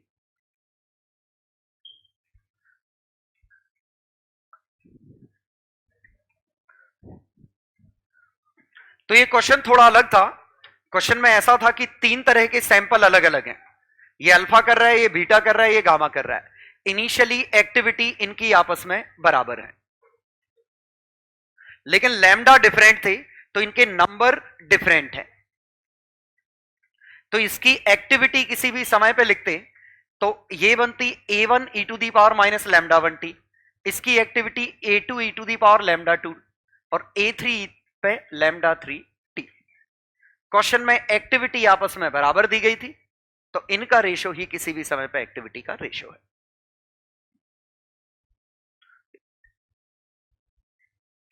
अगर पैरेलल डिके का क्वेश्चन होता तो ये हमेशा एक्टिविटी का रेशो सेम रहता कि एक ही न्यूक्लियस अगर बी सी डी तीनों में जाता, ये अल्फा बीटा गामा, तो इन तीनों के लिए जो एन यूज होगा वो इसका यूज होगा, इसीलिए एक्टिविटी का रेशो सेम हो जाएगा।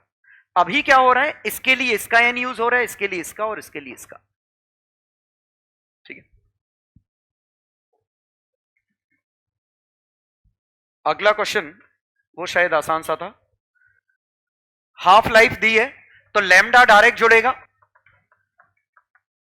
तो T 1/T1 plus 1/T2 plus 1/T3 जुड़ेगा, और इसमें T3 सबसे कम है तो ये दो नेग्लेक्ट हो जाएंगे, तो T is approximately equal to T3। Question number 10 Bombay.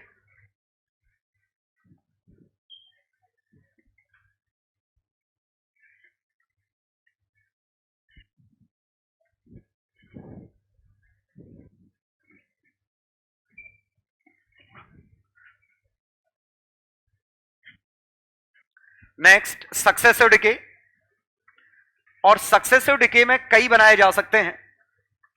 तो जैसे कांस्टेंट रेट से फॉर्म होना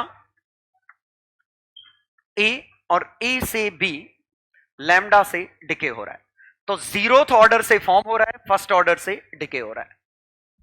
तो यहां डिफरेंशियल कैसे बनेगी, कांस्टेंट रेट अगर आर दे रखी है तो D N A by D T equal to R minus lambda N A, और D N B by D T is equal to plus lambda N ए।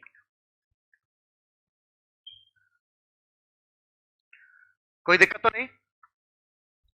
तो पहले पार्ट में कांस्टेंट रेट से फॉर्म हो रहा है, फर्स्ट ऑर्डर से decay हो रहा है, तो ये इक्वेशन बनेगी D N B by D T.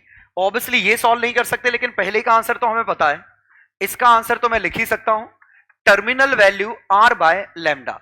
कुछ दिन पहले ही बात हुई थी, ये terminal value R by lambda और 1 minus E to the power minus lambda, ये इसका फंक्शन आ गया। नहीं आया समझ में तो नीचे ले जाके इंटीग्रेट कर दो। और D N B by D T, N B निकालने के लिए ऑब्वियसली एन ए की वैल्यू इसमें छाप के इंटीग्रेट कर सकते हैं, लेकिन मैं वो करूंगा नहीं क्योंकि मुझे डायरेक्ट दिख रहा है।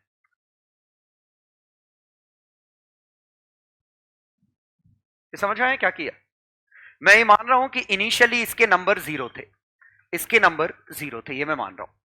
तो आर रेट से फॉर्म हो रहा है, तो किसी भी टाइम में R into T particle form हुए होंगे, कुछ पार्टिकल बी में चले गए होंगे, कुछ ए में होंगे, तो टोटल आर टी पार्टिकल थे, उसमें से ए के हटा दो, बी के आ गए।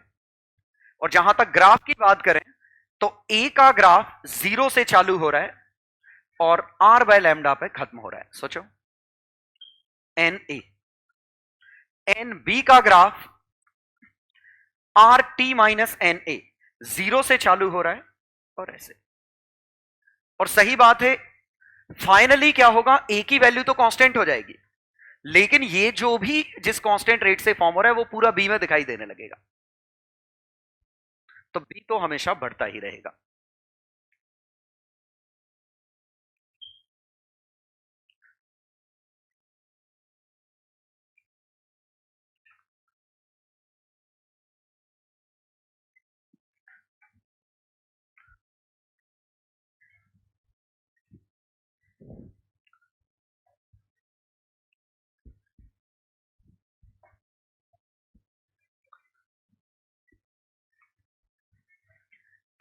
नेक्स्ट ए से बी, और हो सकता है बी से वापस आ जाए ये लैम्डा 2 बी।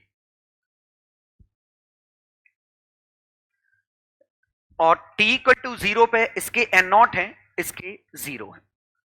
ये t इक्वल टू 0 का आंसर है।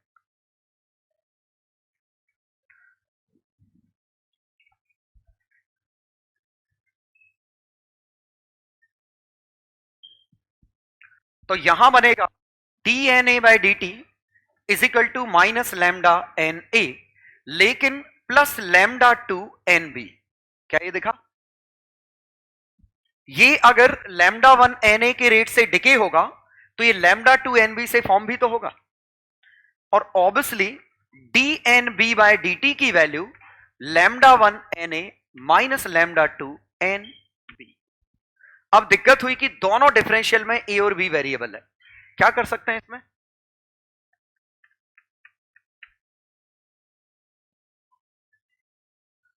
कुछ कर सकते हैं? N A plus N B equal to N naught हमें पता है। और अगर ये ऐसे नहीं दिखता तो दोनों को जोड़ देते, दोनों को जोड़ दो, राइट हैंड साइड 0 हो गई, इन दोनों को ऐड करो तो DNA by D T plus DNB by D T equal to 0। और ये क्या कह रहा है कि N A plus N B की वैल्यू कांस्टेंट है। और अगर N A plus N B की वैल्यू कांस्टेंट है तो मैं यहां से एन बी की value N not minus N A उठाऊं और वन इक्वेशन में छाप दूं, तो DNA by D T is equal to lambda to N B, तो lambda to N not minus lambda one plus lambda to N A. क्या ये दिखा?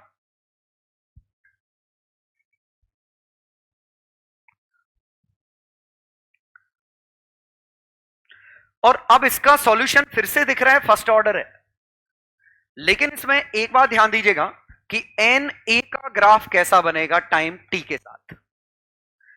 यहां से दिख रहा है एक टर्मिनल वैल्यू आएगी, टर्मिनल वैल्यू कितनी आएगी? Lambda two by lambda one plus lambda to N naught, ये टर्मिनल वैल्यू है। लेकिन इनिशियल इसकी वैल्यू कितनी थी? N naught. तो इसका ग्राफ कैसा बनेगा? ऐसा। एन बी का ग्राफ कैसा बनेगा टाइम के साथ? तो इनिशियली वैल्यू कितनी थी? 0। फाइनली वैल्यू एन बी की कितनी हो जाएगी? तो एन बी के लिए मैं इसमें छाप दूं या N not minus N A कर दूं, या N not minus N A कर दें, या फिर इसमें डिफरेंशियल लिखें। तो D N B by D T is equal to N A की value N not lambda one N not minus lambda one plus lambda to N B. रफली differential वैसी है, बस लैम्डा टू की जगह लैम्डा वन है, लेकिन अंतर दो है। टर्मिनल वैल्यू जब निकालेंगे तो टर्मिनल वैल्यू आई कितनी? Lambda one by lambda one plus lambda to N naught, और इनिशियल वैल्यू कितनी थी बी की? 0। इसका मतलब बी टाइम के साथ ऐसे बदल रहा होगा।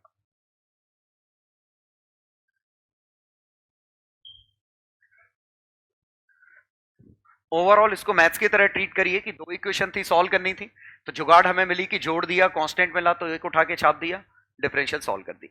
लेकिन चूंकि ये स्टैंडर्ड फॉर्म था तो इसका काम इससे चल जाता है कि इन्फिनिटी पे वैल्यू क्या थी, इनिशियल क्या थी, और इसी से तो हम फंक्शन लिख सकते हैं, क्योंकि एन बी तो डायरेक्ट बन जाएगा N naught one minus E to the power lambda one plus lambda two T, और एन ए कितना बनता, कितना डिके हुआ, तो एन नॉट ये lambda one by lambda one plus lambda two E to the power minus lambda one plus lambda two T decay हुआ, plus इतनी value. ये बहुत बार लिख चुके हैं ये फंक्शन इस तरह के।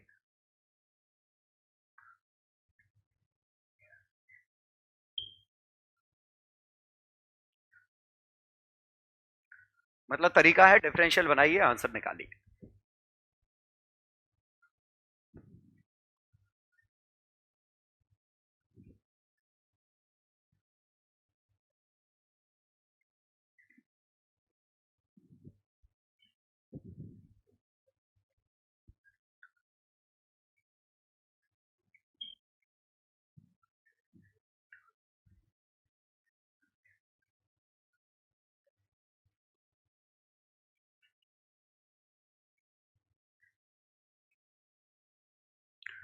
तो ये रटिए मत कुछ भी, बस डिफरेंशियल बनाना समझिए। और लास्ट एग्जांपल आज इसका,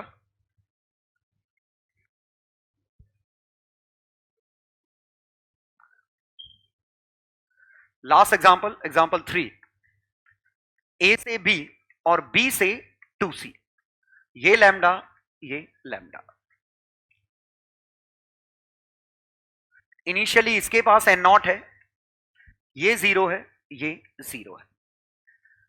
तो dna बाय dt, बोलो differential, dna by dt minus lambda na। और यहां दिख रहा है कि हमें जरूरत ही नहीं बी और सी के साथ क्या हुआ, na तो मैं डायरेक्ट लिख सकता हूं n naught e to the power minus lambda T. पक्का समझ में आया? क्योंकि सही बात है, ए किसी रेट से फॉर्म हो नहीं रहा है, डिके सिर्फ इसी से हो रहा है। अब बी और सी के साथ क्या घटना घटी, उसको ए को क्या लेना देना, ए तो डायरेक्ट अभी भी निकल आएगा। बोलो D N B by D T, lambda 1 N A minus lambda 2 N B, D N C by D T, lambda 2 N be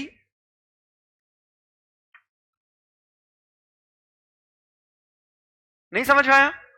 twice, क्योंकि जिस रेट से बी फॉर्म होगा उसके डबल रेट से बी डिके होगा, उसके डबल रेट से सी form होगा, क्योंकि हर एक बी 2c को जनरेट कर रहा है। आ गया? और अब अगर मैं इन तीनों को जोड़ दूं तो टर्म 0 नहीं हुआ राइट हैंड साइड, लेकिन अगर मैं this plus half of this जोड़ दूं तो 0 होगा। तो अगर मैं यहां देखूं तो N A plus N B plus N C by 2 equal to N not. क्या ये दिख रहा है ये सॉल्यूशन?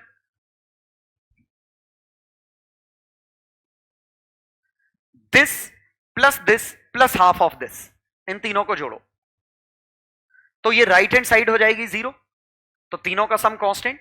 और अब लॉजिकली अपने आप को कन्विंस करो कि सही बात है, इसके नंबर और इसके नंबर का सम कांस्टेंट होता। अगर ये 2 नहीं होता तो हम कह सकते तीनों का नंबर का सम कांस्टेंट है, लेकिन 2 लिखा है तो दिस प्लस इसके जो भी नंबर है उसका आधा का सम कांस्टेंट। तो या तो लॉजिकली सोचो या मैथमेटिकली सोचो। चलो ए निकल चुका है, अब बी निकालने के लिए हमें क्या करना है?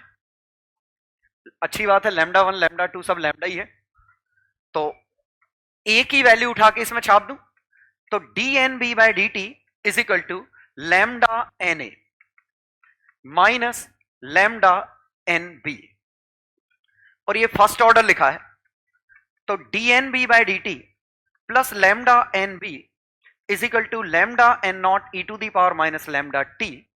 तो integration factor E to the power lambda D T, समझ में आ रहा है? और y into integration factor is equal to Q into, ये तो बड़ा अच्छा बना, इंटीग्रेशन फैक्टर का इंटीग्रेशन। और e to the power minus lambda T cut गया तो ये lambda N not T, obviously plus C लिखना ना भूलें, जब भी इस डिफरेंशियल को सॉल्व करोगे एक सी और आएगा, और सी की वैल्यू हम निकाल लेंगे lambda N not T E to the power minus lambda T plus C E to the power minus lambda T. T equal to 0 पे एन बी की वैल्यू 0 थी, तो t इक्वल टू 0 पे ये टर्म तो 0 है ही, t इक्वल टू 0 पे N B की वैल्यू 0 थी, यहीं देख लो एन बी 0 है, इसका मतलब c की वैल्यू आ गई 0, तो एन बी की वैल्यू हमें मिल गई lambda N not T E to the power minus lambda T.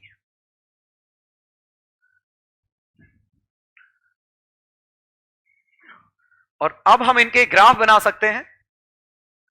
ए का ग्राफ तो बिल्कुल आसान, एन नॉट से चालू करेगा और इवेंचुअली ए खत्म हो जाएगा। बी का ग्राफ टाइम के साथ, t इक्वल टू 0 पे बी की वैल्यू 0 है, t इक्वल टू इंफिनिटी पे बी की वैल्यू 0 है, तो कभी ना कभी बी मैक्सिमम होगा। और बात सही भी है, जब जब बी मैक्सिमम होगा तब जब ये कंडीशन बनी होगी, जब ये टर्म 0 हो जाएगा। तो जब नंबर ऑफ ए और नंबर ऑफ बी इस क्वेश्चन में बराबर हो जाएंगे, रेट बी का 0 हो जाएगा। तो ग्राफ से भी पता चल रहा है नंबर ऑफ सी टाइम के साथ 0 से ही चालू करेंगे, और चूंकि इन तीनों का सम दिस प्लस इसका आधा कांस्टेंट है, तो इनिशियली वैल्यू 0 है, फाइनली वैल्यू इसकी 2n0 है। क्या ये समझ में आया? फाइनली वैल्यू 2n0 है, क्योंकि ये रहेगा नहीं, पूरा इसके पास जाएगा, लेकिन डबल बनेंगे और ग्राफ ऐसा। ये ग्राफ मैंने इतने जल्दी ऐसे बना दिया कि t इक्वल टू 0 पे c का डेरिवेटिव, c का रेट ऑफ चेंज इनिशियली 0 है। जरा सोचो, c का यही रेट ऑफ चेंज है, ये नंबर ऑफ b पे डिपेंड करेगा, और नंबर ऑफ b इनिशियली 0 थे, तो इसका रेट 0 है, इसकी वैल्यू भी 0, डेरिवेटिव भी 0, और नंबर ऑफ b ही इसका रेट है, नंबर ऑफ b इसका रेट है। इसका मतलब इसका रेट यहां से बढ़ता गया, रेट मैक्सिमम, रेट गिर रहा है।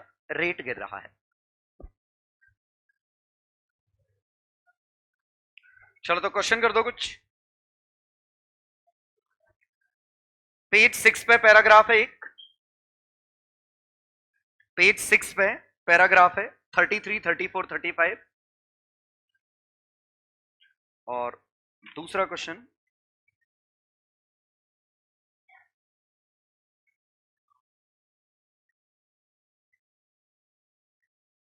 इत्तेफाक से यही क्वेश्चन आ गया, क्वेश्चन 27।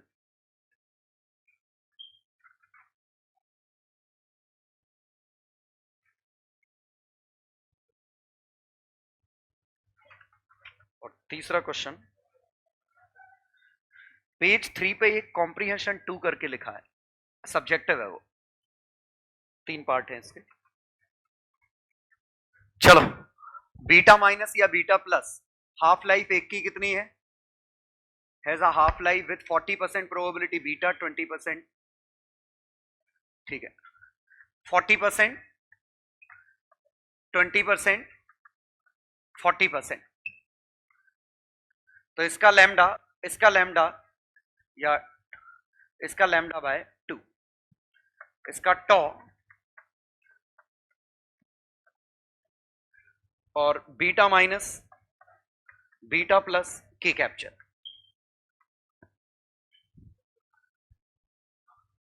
ठीक है, बाकी तो हम निकाल लेंगे।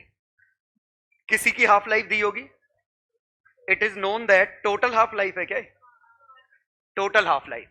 तो टोटल हाफ लाइफ, तो lambda equivalent will be equal to lambda plus lambda by 2 plus lambda 5 lambda by 2। इसका मतलब T equivalent is equal to 2 tau by 5, और इसकी वैल्यू कितनी है? 12.8, 5 bye 2, 5 into 6.4, 32।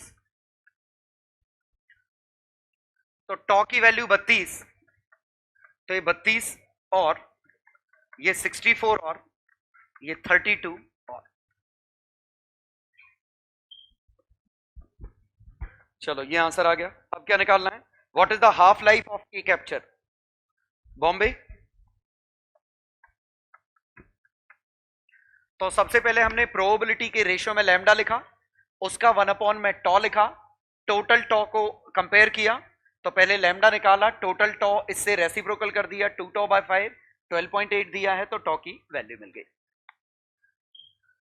Q value of beta minus, तो Q value beta minus की मास of copper, इसमें से बीटा माइनस होगा तो 29 की जगह 30 हो जाएगा, मास ऑफ जिंक इंटू 931, ये क्यू वैल्यू बीटा माइनस की। कितना है आंसर? कौन सा आंसर है? आगरा। और Q value of beta plus अगर पूछा होता तो mass of copper minus mass of कौन सा है? Nickel, minus 2 mass of electron, into 931, ये बीटा प्लस का आता। इनिशियली देयर वाज 10 पे 22, what is the initial rate at which energy is being produced due to beta plus decay. और beta plus decay कौन सा है? ये वाला जिसमें 64 और यूज हो रहा है। तो लैम्डा इंटू तो D N A by D T, तो लैम्डा टाइम्स लैम्डा कितना है इसका? 1/2। तो total activity N not E to the power minus lambda equivalent into T, तो total activity D N A by D T, lambda equivalent N not E to the power minus lambda equivalent T. और beta plus की activity इसी ratio में ले लो, तो ratio कौन सा बना? 1:2:2, 1/5 of lambda equivalent N not E to the power minus lambda equivalent T. ये आंसर है। अब जरा वैल्यू छापते हैं। लैम्डा इक्विवेलेंट की वैल्यू टोटल 12.8 और, तो 0.693 by 12.8 into 3600 into N naught की वैल्यू दी गई होगी 10 पे 22 और t इक्वल टू 0 पे पूछा है तो इंटू 1। अब इसमें क्यू वैल्यू भी मल्टीप्लाई करना, कितनी मेहनत करवा रहे हैं। और क्यू वैल्यू निकालो और इसमें क्यू वैल्यू मल्टीप्लाई कर दो, और क्यू वैल्यू ऐसे मिलेगी, mass difference -2 mass of electron into 931। क्या आया? किसी ने निकाला? आगरा आ रहा था?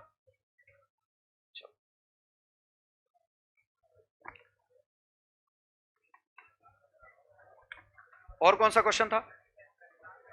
27।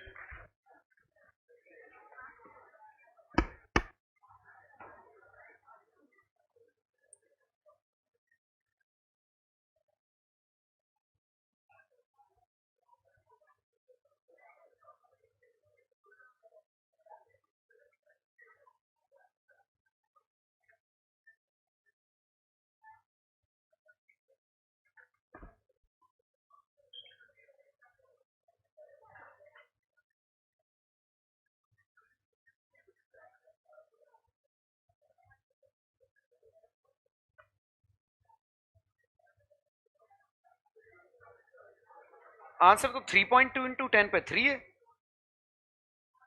32 और सही है, 0.587 सही है। क्या मास ऑफ इलेक्ट्रॉन काउंट नहीं किया होगा ये। हाँ, तो आंसर इसका है 3.2 इंटू 10 पे 3 लास्ट वाले का। क्यू वैल्यू ऐसे निकालनी है, ध्यान देना। बीटा प्लस में मास ऑफ इलेक्ट्रॉन आता है 2 बार। दरअसल बीटा प्लस अकेला ही है जिसमें ये लफड़ा होता है। बीटा माइनस में तो होता नहीं, के कैप्चर में भी होता है एक मास ऑफ इलेक्ट्रॉन का दिक्कत, तो निकाल के देखा करो। हाँ, अब कौन सा था? 27।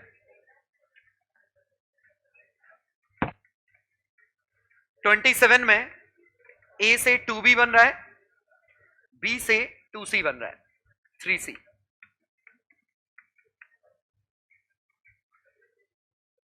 इनिशियली ये 0 है, ये 0 है, ये एन नॉट है। तो डीएनए बाई डी तो अभी भी डायरेक्ट मिल जाएगा माइनस लैम्डा एन ए। तो एन ए की वैल्यू मिल गई N not E to the power minus lambda T. N B और एन सी चाहिए, तो D N B by D T twice of lambda N A minus B खुद बदल रहा है लैम्डा टू एन बी, और D N C by D T is equal to thrice of N D N B by D.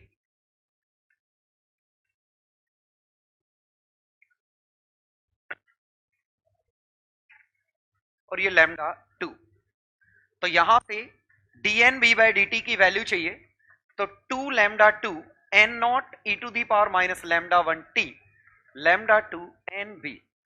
फिर से वो first order वाला बन गया। 2 lambda 2 N not E to the power minus lambda 1 T. ये answer आ गया। अब देखें क्या क्या पूछा है इन्होंने। Initially there was a while it was found that B reaches maximum. अब बी जब मैक्सिमम होगा, ये मैक्सिमम होगा, उस समय ये दोनों आपस में बराबर होंगे, तो ये चीज 0 होगी। तो उस समय एन बी की वैल्यू 2 लैम्डा क्या था 1, 2 lambda 1 N A by lambda 2। तो जब एन सी मैक्सिमम होगा तो एन बी की वैल्यू इतनी होगी। अब देखें N M how many moles of species A were, then it's maximum number N M at time T naught. N M की वैल्यू दी गई होगी, ओके दी है, हाँ।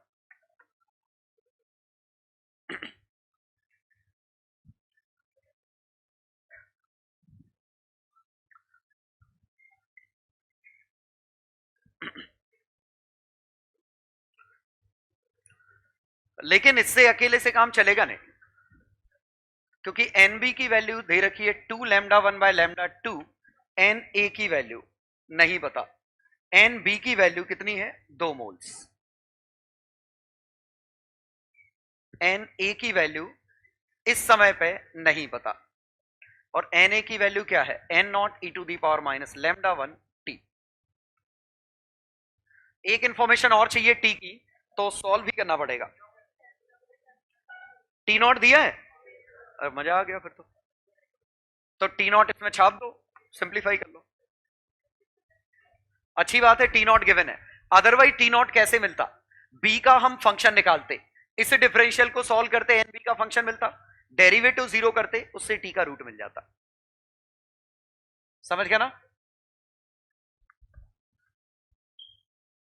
और फंक्शन तो दिख ही रहे, y इंटू इंटीग्रेशन फैक्टर, तो N B into e to the power lambda 2 T is equal to 2 lambda 2 N not E to the power minus lambda 1 plus lambda 2 T का इंटीग्रेशन। ये फंक्शन आ गया by lambda 2 minus lambda 1 e to the power minus lambda 1 plus lambda 2 T plus C N B e to the power lambda 2 T 1 minus, ये बन गया,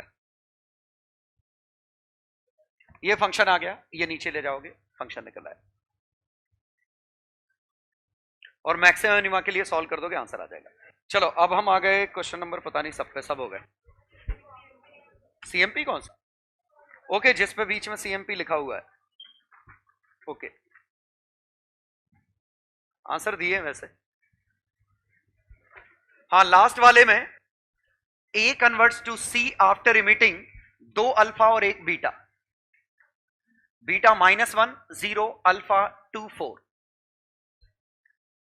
B converts into C,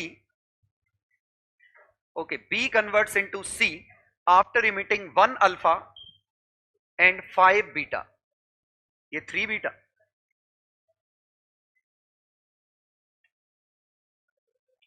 number of nuclei of A are 4 and naught and B are n naught, half life of A is 1 minute, इसकी 2 minute, तो इसकी half life T naught, इसकी half life 2 T naught, T naught की value 1 minute, तो number of nuclei A1 minus A2 आ गया, छाप दो इसमें, what are the number of nuclei C when A and B are equal, तो सब कुछ ही निकल आएगा, number of A is equal to 4 n naught 1 by 2 to the power T by T naught, number of B n naught 1 by 2 to the power T by 2 T naught, और number of C कितना आएगा, A कितना decay हुआ, B कितना decay हुआ, तो 4 n naught 1 minus 1 by 2 to the power T by T naught plus n naught 1 minus 1 by 2 to the power T by T naught, ये number of C है, number of A मिल गए, number of B मिल गए, number of C मिल गए, यहां atomic number atomic mass conserve कर दो, answer मिल जाएगा। ठीक है, A1 और A2 इन्होंने क्या डिफाइन किया है,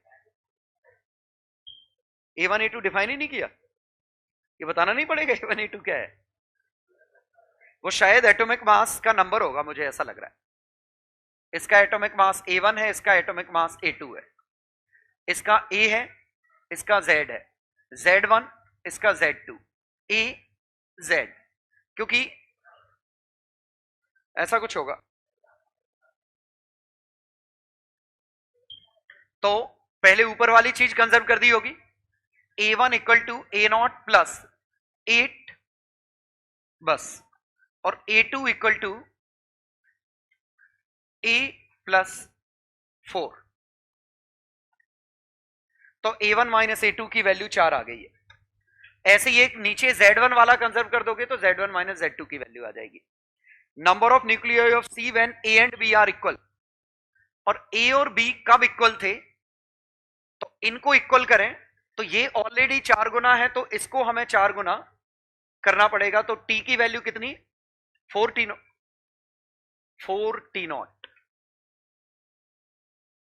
4T0 करें, सही है। तो इस पे 1/4 बनेगा, इस पे 1/16 बनेगा, बराबर हो जाएगा। तो T इक्वल टू 4T0, और इस समय C की वैल्यू कितनी थी, तो 4T0 पे इसकी वैल्यू निकालो, इसकी वैल्यू निकालो और छाप दो। अब क्या पूछा है, जो भी पूछा है आप निकाल लोगे सब कुछ।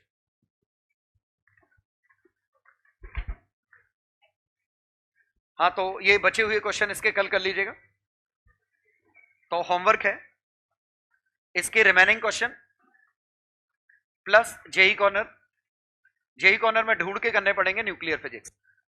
तो मैं रिकमेंड करूंगा अभी जेई कॉर्नर की जगह आप वो कर लें, मॉडर्न फिजिक्स का कॉपी से थोड़ा रिवीजन करके आए, मॉडर्न फिजिक्स रिवीजन करके आए, क्योंकि बड़ा टॉपिक है, एक क्लास में खत्म करने के लिए मुझे ये पता होना चाहिए कि आपको थोड़ा बहुत आता है। तो क्लास कॉपी से थोड़ा रिवाइज करके आइएगा, एटलीस्ट फॉर्मुलेज, ठीक है। एक्सरेज वगैरह मैं सब रिवाइज करवा दूंगा, लेकिन बाकी पार्ट तो आपको, एक मिनट, मैं बहुत ज्यादा फोकस नहीं करूंगा प्रूफ पे, क्योंकि रिजल्ट आपको मैक्सिमम के पता होंगे। तो रिजल्ट सब देख के आइएगा। तो कल मॉडर्न फिजिक्स का होगा, तो कल आपको मॉडर्न फिजिक्स की क्लास कॉपी और रिमेनिंग क्वेश्चन इस शीट के